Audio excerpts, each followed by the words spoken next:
My mother called while I was working in a hotel room in Madrid. And the first thing she showed me was the wrong color. She had FaceTimed, which she only did when she wanted to show me something she was proud of. I picked up on the second ring and watched the camera pan across my living room wall. The wall I had painted ivory 4 years ago, the weekend after closing, now covered in sage green, still wet in patches where the roller hadn't caught. "Look who's settling in," Mum said, and turned the phone toward Darla. My sister stood on a drop cloth in the middle of my living room, wearing an old Bengals shirt and leggings, a paint tray balanced on the arm of a folding chair I'd never seen before. Peyton sat cross-legged on the hardwood near the kitchen, a colouring book open on the floor, and crayons fanned out around her like a small, bright sun. Behind them both, the hallway was stacked with cardboard boxes, black garbage bags cinched at the top, and a car seat leaned against the baseboard. "Darla needed somewhere, sweetie." Mum's voice came back, the camera tilting to catch the freshly painted section as if she was showing off a renovation. "Your father helped her move in this morning. You're in Madrid anyway, so just stay at a hotel when you get back, okay? It's temporary." I pressed my thumb against the edge of the phone case until the plastic bit into the skin. The ceiling fan above the hotel bed ticked on every third rotation, a faint metallic click marking the seconds while my mother waited for me to say the thing I always said. "Mum, that's my condo. It's just until Darla gets back on her feet. You know how things have been for her since Tyler left. How long is temporary? However long it takes, Kelsey. She's your sister." The fan clicked once, then twice more, filling the pause she had left for me to agree. "Okay, Mum." I ended the call before she could say anything else, set the phone face down on the nightstand, and opened my browser. The real estate listing loaded in 2 seconds, the status bar across the top already marked in red. Sold. Closing date, 14 days prior. Deed transferred. Buyer had received the keys through my agent, the same week I'd flown out. My sister was painting the walls of a condo that belonged to a man from Columbus, Ohio, who had paid $185,000 for it 3 weeks ago. She was arranging furniture in someone else's apartment, and my parents had helped her do it. And none of them had the faintest idea. I picked the phone back up and called Natalie. "They moved Darla into the condo," I said. Silence on her end for a beat. Then, "The condo we sold 2 weeks ago. The condo we sold 2 weeks ago." Her voice dropped into the low, steady register she used when something was about to get complicated. "Well, this is going to be interesting." I hung up and sat there in the yellow light of a hotel room an ocean away from Cincinnati, and the corners of my mouth pulled up before I could stop them. 6 months earlier, I didn't know any of this was coming. I was just trying to refinance. The letter arrived on a Tuesday in September, tucked between a water bill and a coupon mailer. The kind of plain envelope that looks like nothing until you open it. Refinance application. Denied. Credit score had dropped 68 points in 4 months. I sat at the kitchen table and read it twice. 4 years of mortgage payments. Every one on time. The auto draft pulling from my checking account on the first of each month like clockwork. I had set it up the week I moved in, and never once adjusted it, never once missed. Whatever was dragging my score down was coming from somewhere outside this apartment, outside anything I had touched. The condo was quiet around me. I had bought it at 26 with an FHA loan and $9,200 I had saved over 3 years of living in a studio with a hot plate and a shower that ran cold after 4 minutes. Every wall in this place was a color I had chosen. The bookshelf in the hallway was something I had built from a kit on a Saturday afternoon. The Allen wrench still in the junk drawer. The table I was sitting at, the one I'd found at a vintage shop in Northside for $40 and sanded down myself, still had a faint ring from where I'd set a coffee mug without a coaster the first night I slept here. I called the lender. The representative was polite and unhelpful in the way people are when they're reading from a script. "Can you tell me what's affecting my score? There's been recent activity on your credit profile that's pulling it down." I'd recommend monitoring it closely. What kind of activity? I'm not able to get into specifics over the phone. You can pull your full report through the bureaus. I thanked him, hung up, and opened my laptop. A credit monitoring app, free tier, email alerts. It took 4 minutes to set up, including the security questions. I entered my social security number, confirmed my identity, toggled the notification settings to send me an email anytime something changed on my report, and closed the tab. Then I closed the laptop entirely and washed the dishes. The faucet squeaked when I turned it. The same squeak it had made since I moved in. The one I kept meaning to fix. I dried my hands and looked at the letter one more time. Folded it into thirds, and put it in the filing cabinet under mortgage. I would deal with it later. I always dealt with things later, or, more accurately, I always dealt with things alone, which usually meant absorbing whatever the problem was and solving it in silence so that nobody else would have to think about it. The credit monitoring app ran in the background for 5 months without a sound. February came the way it always did in Cincinnati. Grey and raw. The kind of cold that sat in the walls of old buildings and wouldn't leave until April. I had my tax folders spread across the kitchen table. The same table, the same chair, the same overhead light that was the only decent light in the entire apartment. Every year I organized my paperwork in the first week of February. A habit left over from the years when my return was the only lump sum I could count on.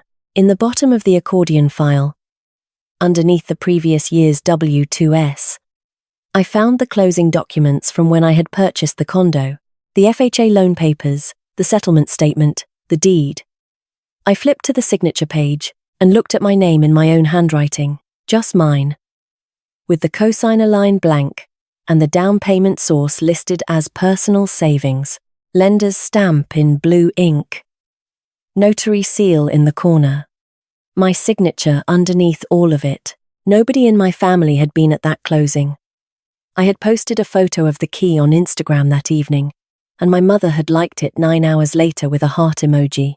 My father texted the next day. "Good for you, kiddo." Darla hadn't responded at all. I was still looking at the signature when a memory surfaced, the kind that doesn't announce itself but simply appears in the room like someone who's been sitting in the corner the whole time. I was 16. I had asked my mother for $200 for a prom dress.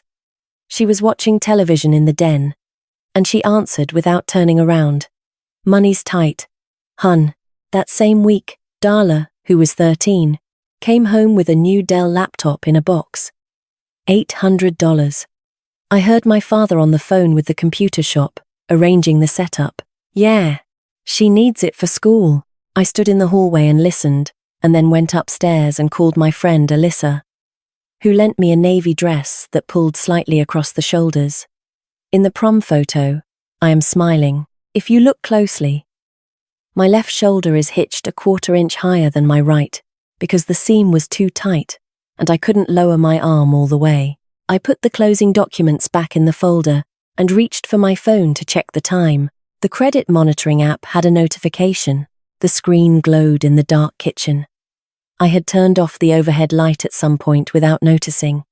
The alert read, "New account activity detected on your credit profile." I opened the app and the details loaded in a column down the screen. One line after another. Installment loan, $22,400, opened 11 months ago through First Federal Credit Union's Cincinnati branch, listed as an auto loan for a Honda CR-V. I drive a Toyota Corolla. I bought it in 2019 and paid it off in 2022. I have never driven a Honda in my life. I pulled the full credit report, all 3 bureaus, and waited while the pages populated. The account was open under my name, my social security number, my address. But the vehicle registration linked to the loan was filed under a different name, Darla Mercer. My sister's Honda CR-V, the one she'd been driving since the previous spring, the one she'd mentioned getting a good deal on at a family dinner I had attended in March. Co-applicant on the loan, Howard Mercer, my father, whose name sat on the document like it belonged there. I read the entry 3 times. Then I read the terms: 60-month loan, 6.9% interest rate, 4 missed payments in the last 7 months. Each missed payment had been reported to the credit bureaus under my name, dragging my score down 4, then 9, then 18, then 37 points across the year, like a slow leak in a pipe that nobody can see until the ceiling sags. I called the credit union. The automated system offered me 6 options. I pressed 3 for fraud. Hold music filled the kitchen, a saxophone playing something smooth and aimless. I sat in the dark, with the phone against my ear for 11 minutes. The representative who finally picked up was thorough.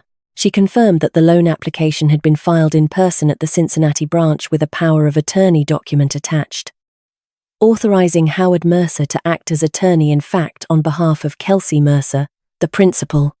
The POA was dated 3 years ago. The signature on the document read, Kelsey Mercer. I have never signed a power of attorney. I have never authorized my father to act on my behalf in any financial matter. I have never set foot inside a First Federal Credit Union branch. My hands were steady when I opened the Notes app on my phone and began to type. Each detail laid out in a single block. Forged POA, car loan of $22,400 under my name for Darla's CRV. Dad listed as attorney in fact. 11 months of payments behind. Credit score destroyed. Refinance denied because of all of it. I saved the note and set the phone on the table beside the closing documents I had been holding 20 minutes earlier. The ones with my real signature, the one my father had apparently studied well enough to copy onto a document that let him bury $22,000 of debt under my name so that my sister could drive a car she couldn't afford. The kitchen was very quiet. The refrigerator hummed. The faucet dripped. The same drip that had been there since September. Since before that. Since always. I opened my laptop and typed 6 words into the search bar. Ohio forgery, power of attorney penalty. I did not call my father that night. I did not call anyone.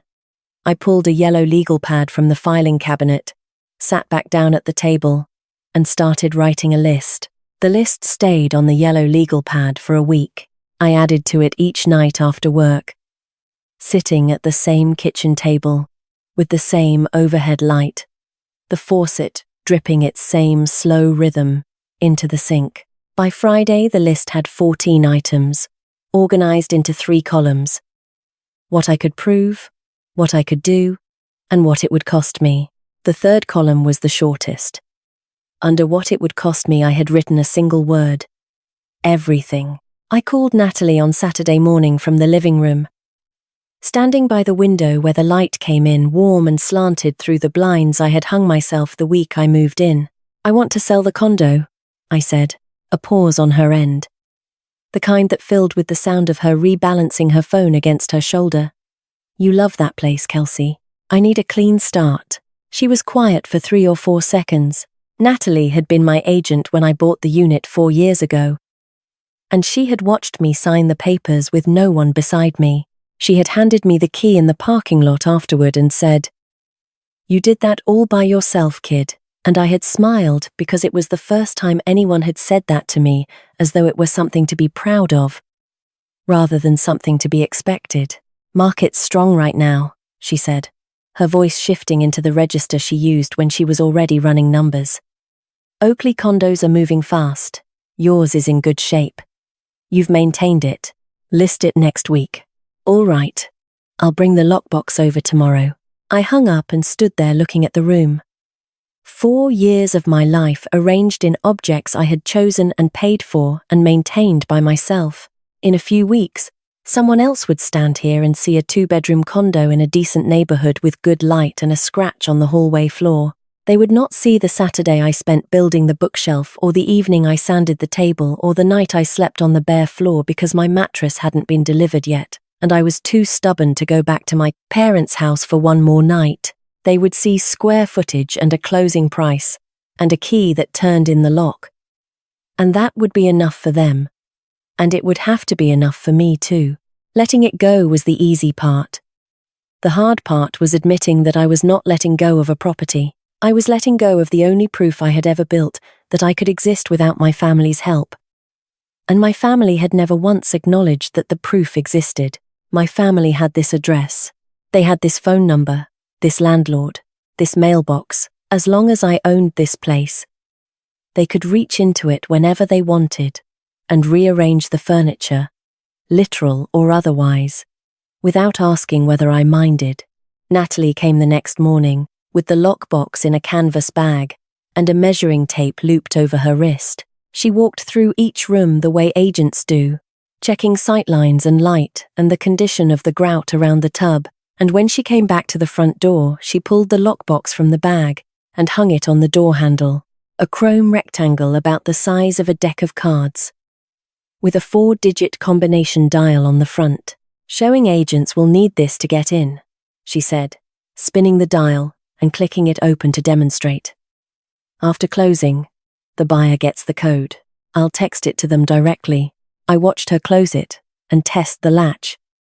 The small metallic snap of it, settling against the handle. It looked like nothing, just a piece of hardware, the kind of detail a person walks past 100 times without registering. "Okay," I said.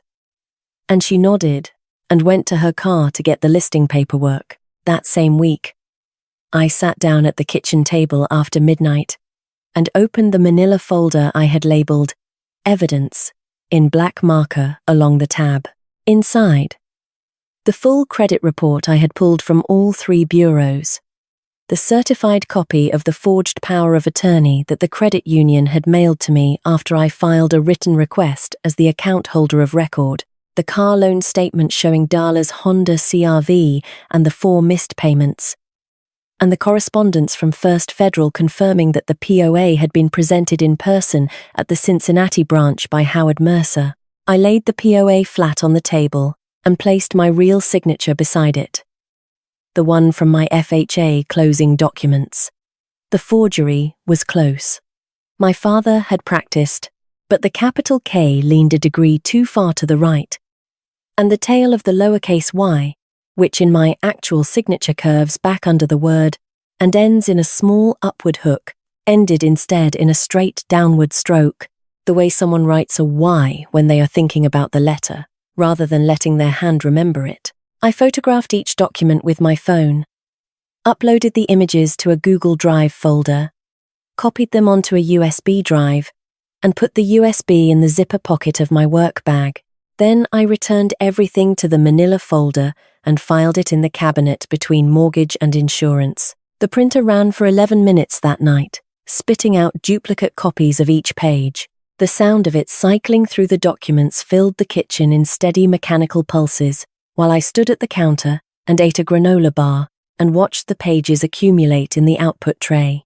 When the last page dropped, I tapped the stack even on the counter and slid it into a second folder labeled Backup. Over the next few days, I packed the apartment in stages.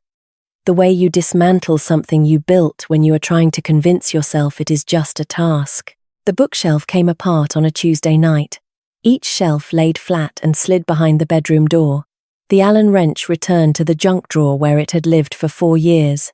The vintage table from the North Side shop, the one with the coffee ring that had been there since my first night, went into the back of my Corolla on Wednesday morning, wedged diagonally with the legs pointing at the passenger seat. I drove it to a consignment store on Erie Avenue and signed the intake form and walked out without looking back. The hardest thing to pack was the kitchen. I had organized that kitchen myself, one drawer at a time. The silverware caddy from Target, the set of mismatched mugs I had collected from thrift stores, the cast iron skillet that had been my one deliberate splurge. Every time I opened a cabinet and pulled something out, I could feel the specific moment I had put it there, the particular afternoon or evening when I had stood in this space and chosen where each thing should go, and every one of those decisions had been mine alone, made in silence, made without anyone watching or helping. or telling me where the glasses should live. I boxed the kitchen last. The final thing I removed was a magnetic notepad from the refrigerator door that read, "Don't forget," across the top in blue letters. The list underneath was blank. I had never written anything on it. I peeled it off and dropped it in the trash, and the refrigerator door was bare and the apartment was empty, and I stood in the middle of the living room and listened to the echo of my own breathing in a space that no longer contained any evidence that I had lived there at all. The listing went live on a Thursday. By the following Tuesday, Natalie called to say there were 3 offers on the table. Cash offer from an engineer relocating from Columbus, she said. Clean, no contingencies, 2-week close. That's the one I'd take. Take it. We met for coffee at the shop on Madison Road the afternoon after the open house. Natalie set her phone on the table between our cups and scrolled through the offer details, while I sat across from her and said very little. The February light was thin through the front window, catching the dust that hung in the air above the counter. "You're quiet," Natalie said, not looking up from the screen. "Quieter than usual, which for you is practically silent." I turned my cup on its saucer, a slow quarter rotation. "You don't have to tell me what happened," she said. "But I've been doing this long enough to know when someone is selling because they want to, and when someone is selling because something is chasing them." I said nothing. She set her phone down and folded her hands on the table, the way she did when she was about to say something she'd been carrying around for a while. "My ex-husband's mother co-signed a lease under my name," she said, "for his girlfriend's apartment. I found out when the eviction notice showed up at my address, in my mailbox, with my name on it. His mother had used my social security number from the joint tax return she'd helped us file 2 years earlier." I looked at her. She looked back, her expression steady and entirely without self-pity. "What did you do?"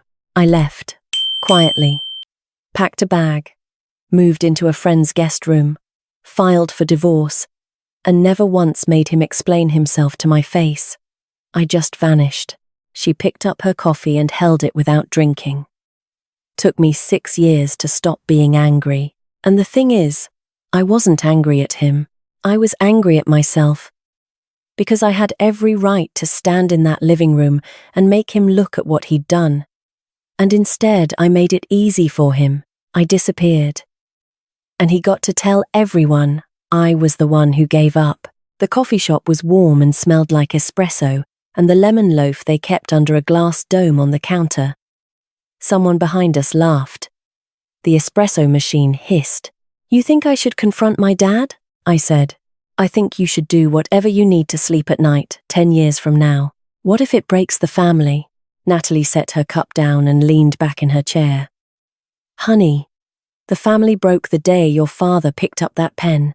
Her phone buzzed on the table between us. She glanced down, read the notification, and looked up. "Offer accepted," she said. "Cash buyer, 2-week close. You're going to want to start packing." The closing took place at a title company on 4th Street, downtown. In a conference room with fluorescent lights and a laminate table long enough to seat 8, but set for 4. A water pitcher sat in the center with 3 glasses that nobody touched. I sat on one side. The buyer, a man in his mid-30s with a firm handshake and a blue Oxford shirt, sat across from me. Natalie was at my left. The title agent, a woman with reading glasses on a chain, sat at the head and walked us through the stack of documents, 1 page at a time. I signed each one, my real name, my real signature, the K leaning exactly where it always leaned, the Y curving back under the word and ending in the small upward hook that was mine and only mine. Somewhere in a filing cabinet at First Federal Credit Union, there was a document with a version of that signature that my father had drawn from memory or from practice, and it had opened a door to $22,000 of debt in my name. Here, at this table, my signature was closing a different door entirely. The deed transferred, Kelsey Mercer to Kyle Anderson. Notarized, stamped, and to be recorded at the Hamilton County Recorder's Office by end of business.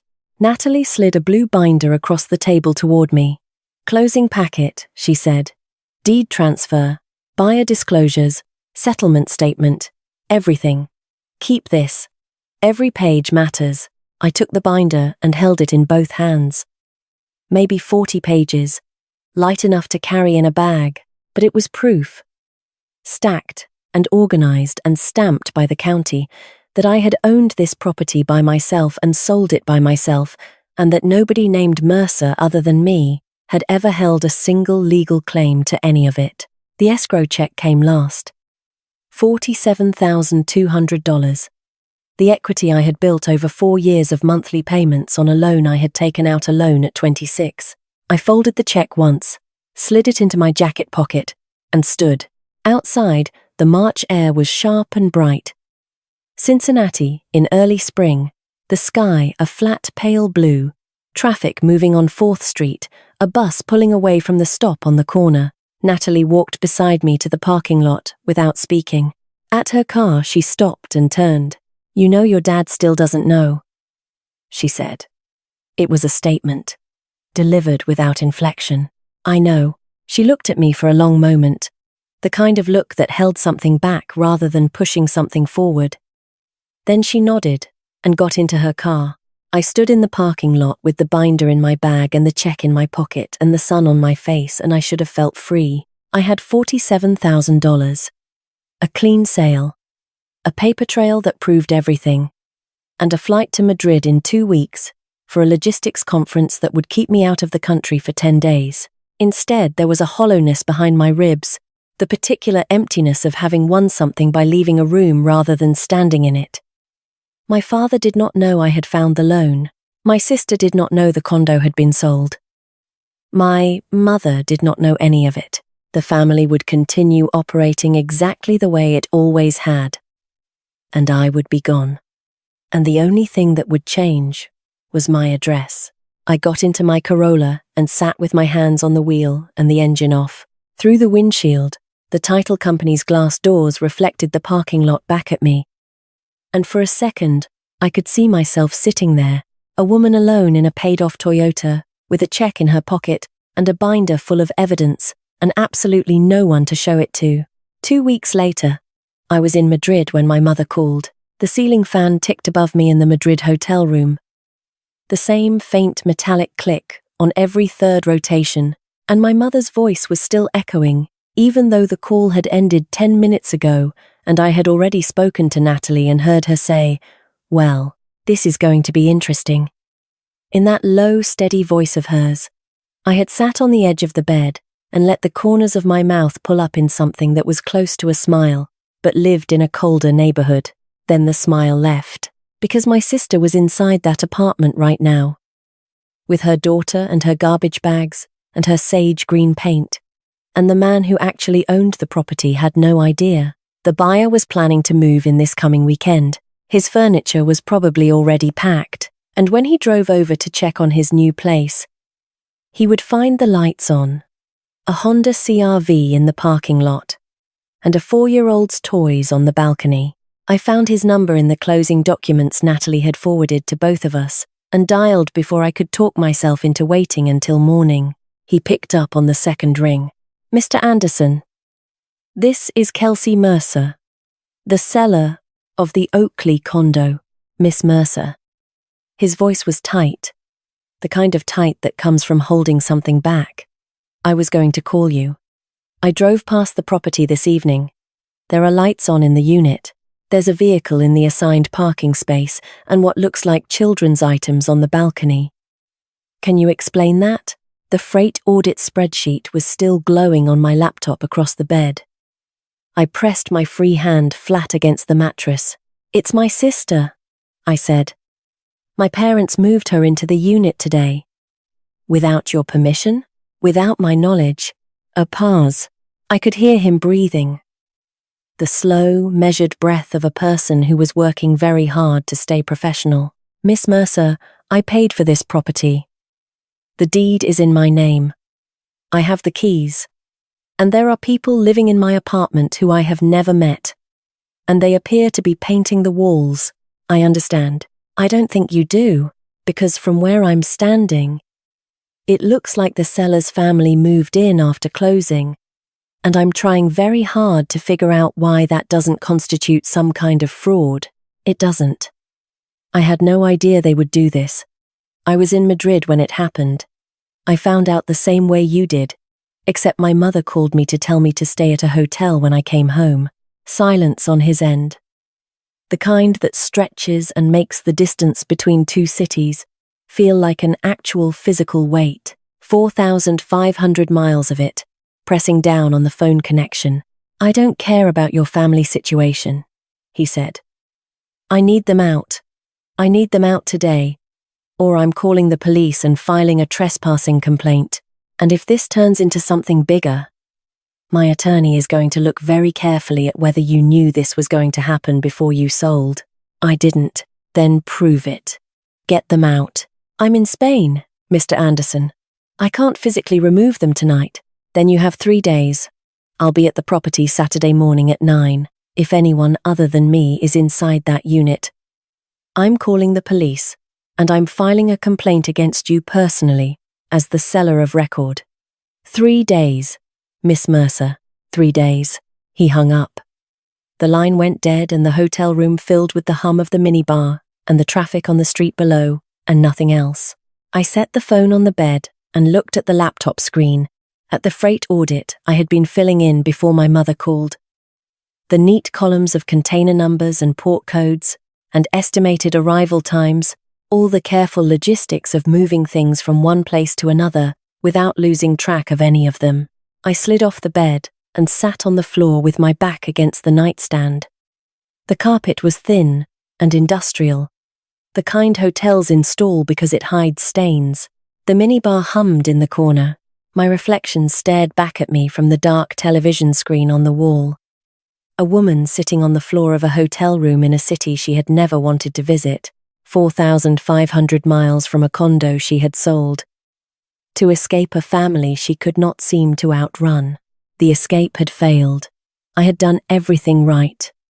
I had found the fraud, documented it, photographed it, backed it up, sold the property, banked the check, and left the country. I had removed myself so thoroughly that there was an ocean between me and everyone who had ever taken anything from me without asking. And my family had walked into the empty space I had left behind and filled it with Darla's furniture and a can of sage green paint, as if the locks hadn't changed and the name on the deed hadn't changed, and the whole world still revolved around what Darla needed. Selling the condo had not broken the pattern. The pattern had followed me across the Atlantic. I sat on that floor for a long time. The minibar cycled off, and the room got quieter, and the traffic outside thinned as Madrid moved into the small hours. At some point I picked up my phone and opened my messages and started scrolling backward through the conversation with my father. The most recent message from him was 5 weeks old. Darla needs help moving boxes Saturday, can you swing by? Before that, 2 months back, can you cover Mum's dentist bill this month? I'll pay you back. He had not paid me back. Before that, can you pick up Darla's prescription? I'm at work. Before that, call your sister. She's having a rough week. Before that, can you lend Darla $300 for her electric bill?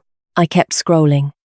Every message from my father for the past 8 months was a request.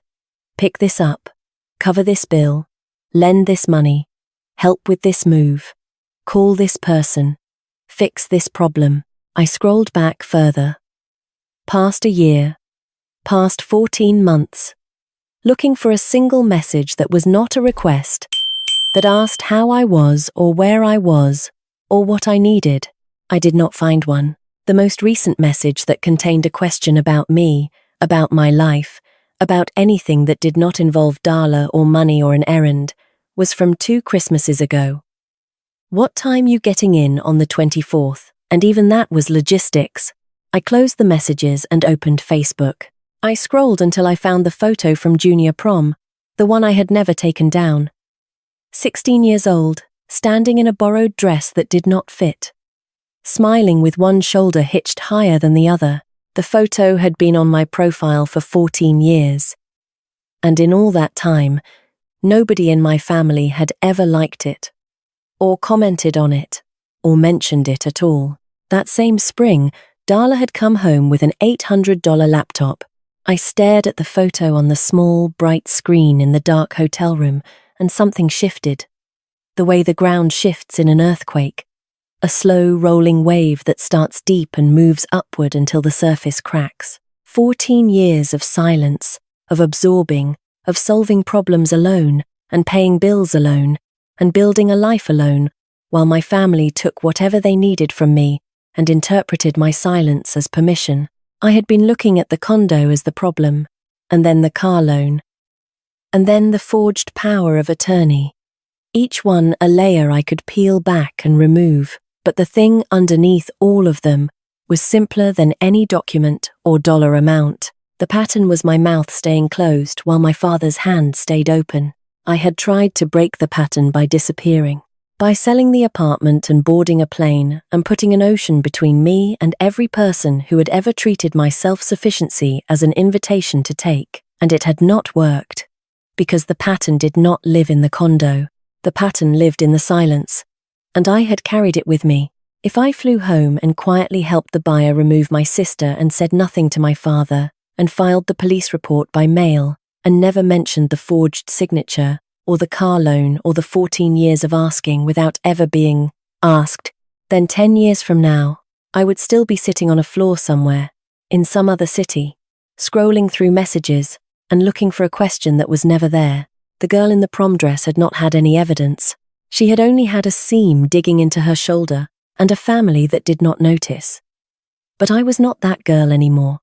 I had the forged POA with the wrong K and the wrong Y.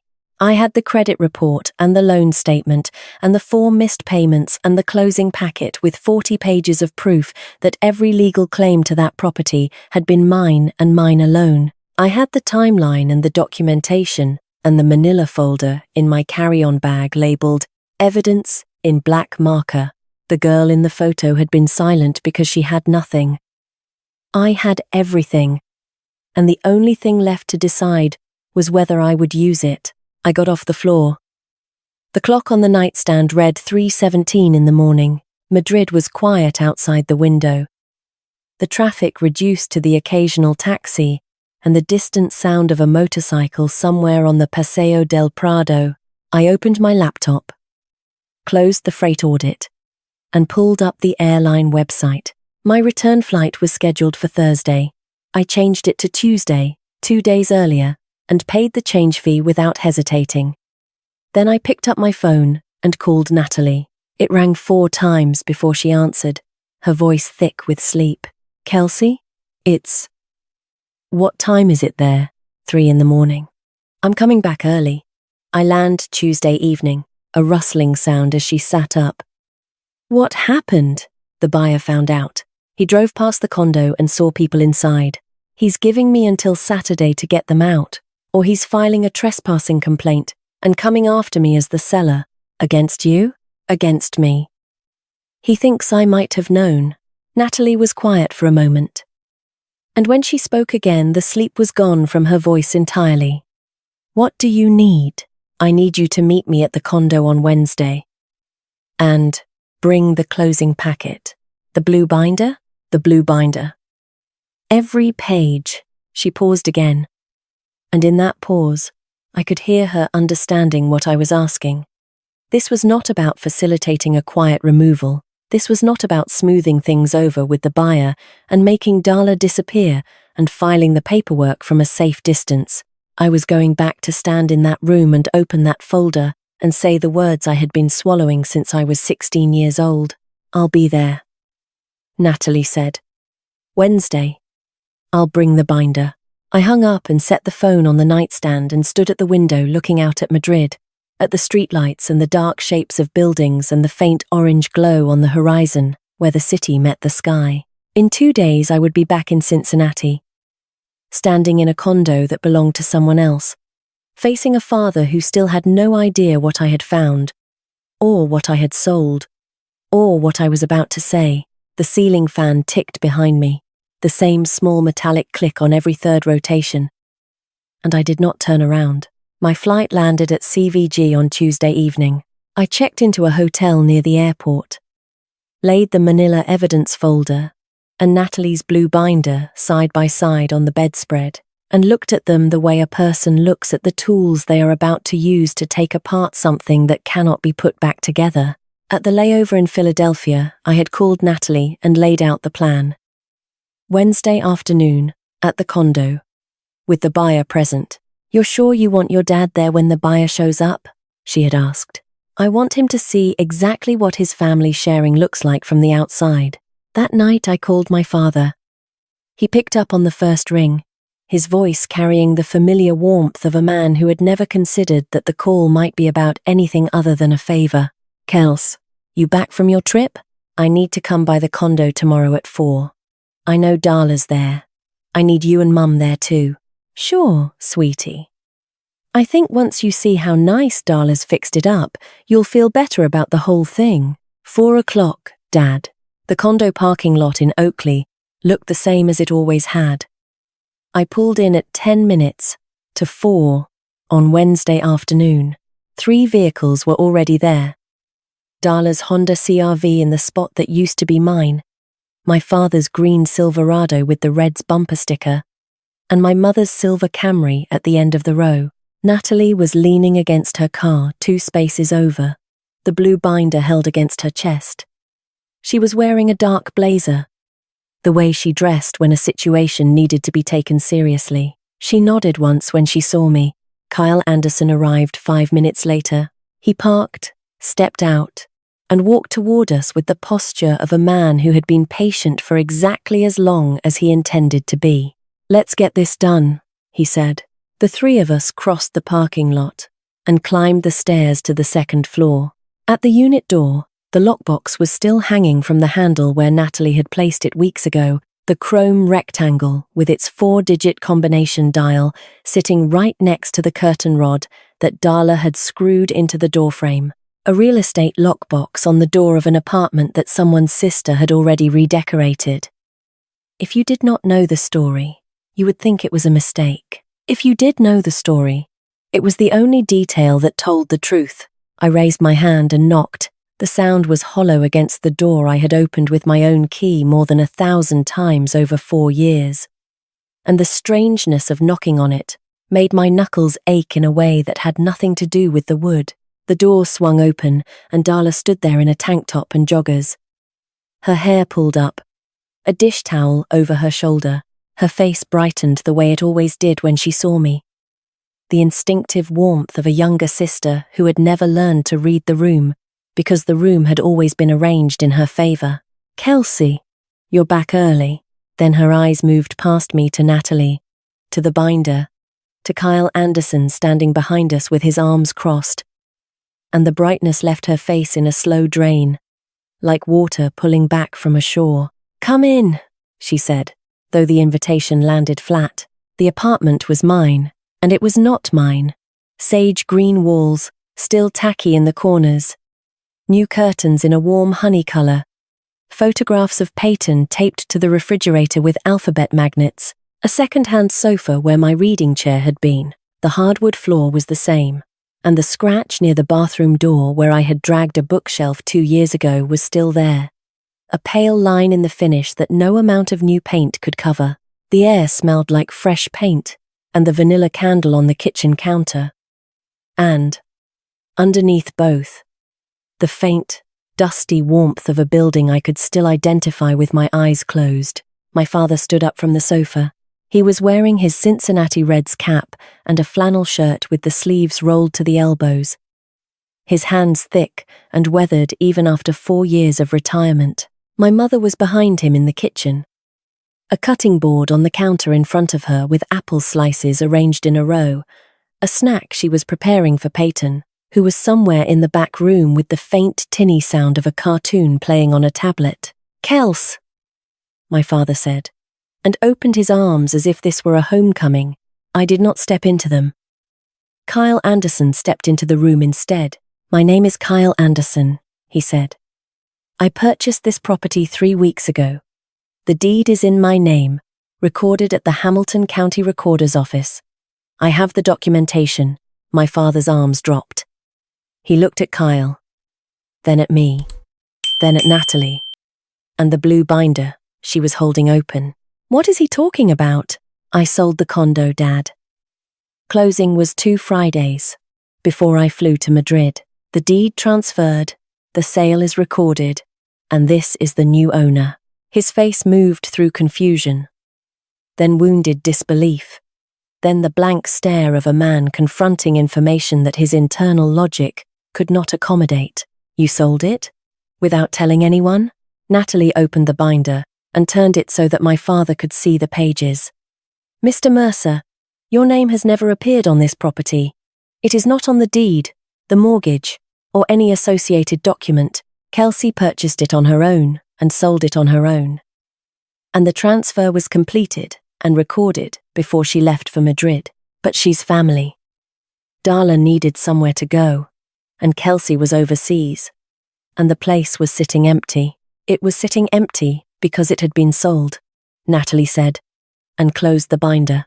I reached into my bag and took out the manila folder, the evidence folder, the one I had assembled at the kitchen table in this very apartment on the nights when the printer ran for 11 minutes, and the only sound was the mechanical pulse of pages dropping into the tray. This is a power of attorney with my name on it, I said, and placed it on the coffee table that Darla had brought with her when she moved in.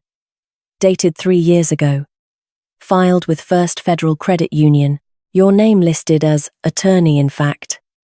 Mine listed as principal. According to this document, I gave you the authority to act on my behalf in financial matters. Kelsey, let me explain. I did not sign this. I placed my actual signature, the one from the FHA closing documents, beside the forged one. The 2 pages lay side by side on the coffee table, and the difference was visible to anyone who looked.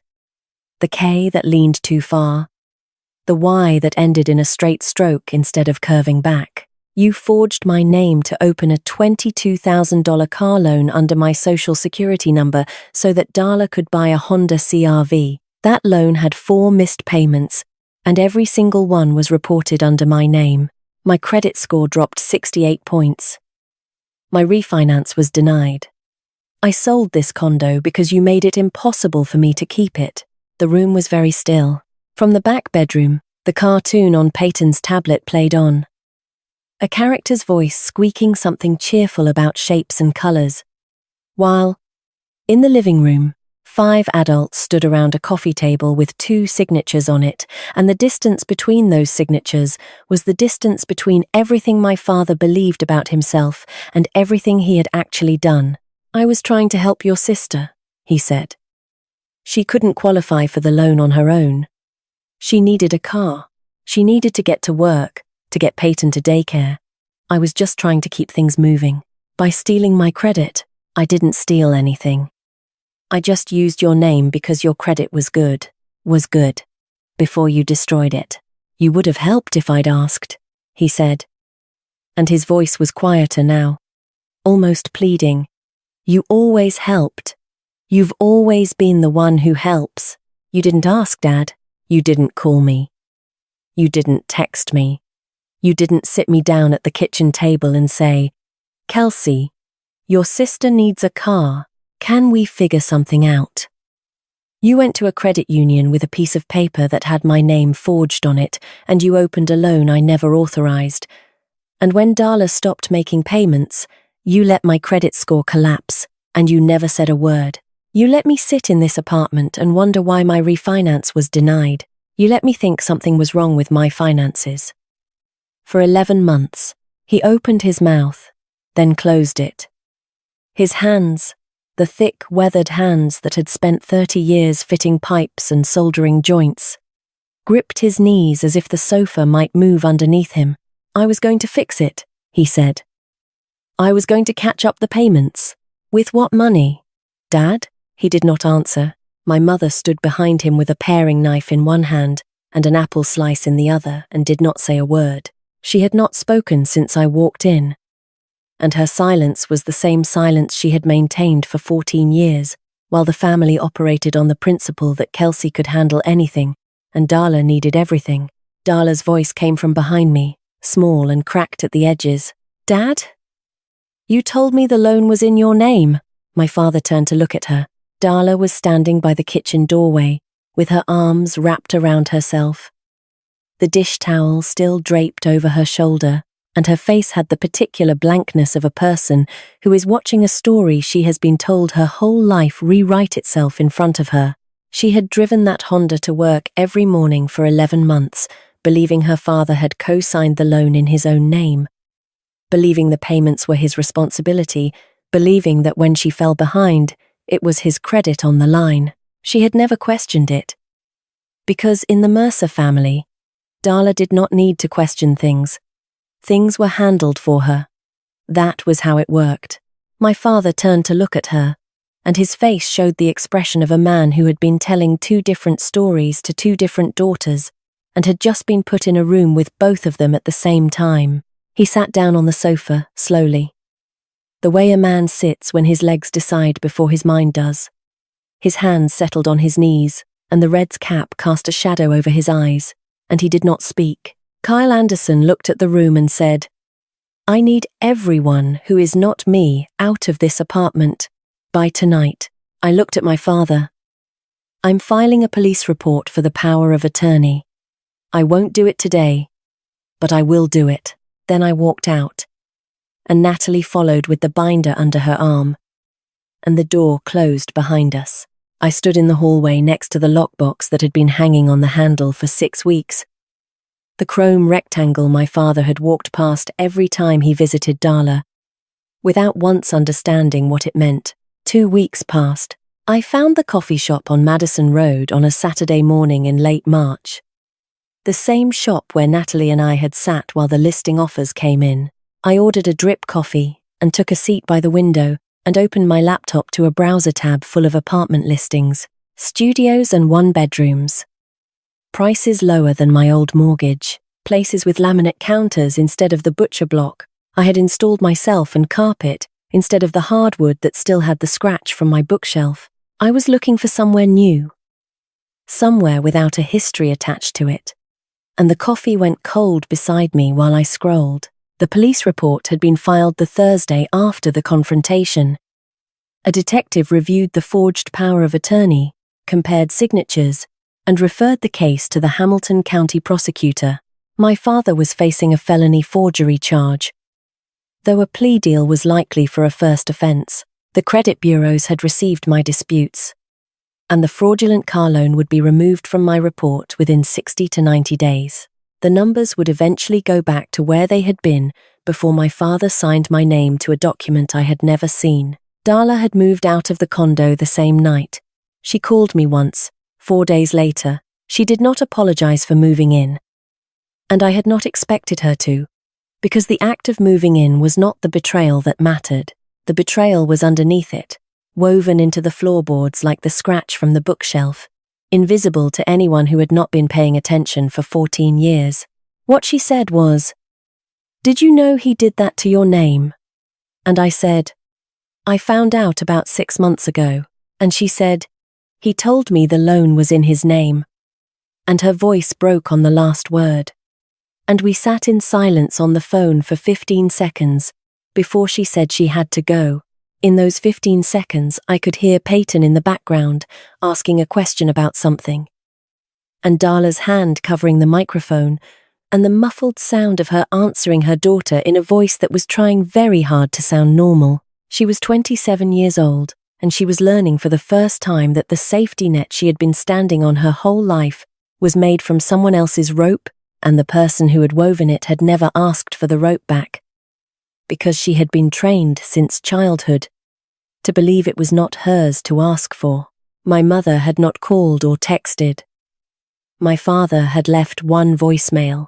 I had listened to it once, standing in the hotel kitchen, his voice carrying the same warm paternal baritone from every phone call and every favor and every request, the tone that made everything he said sound reasonable.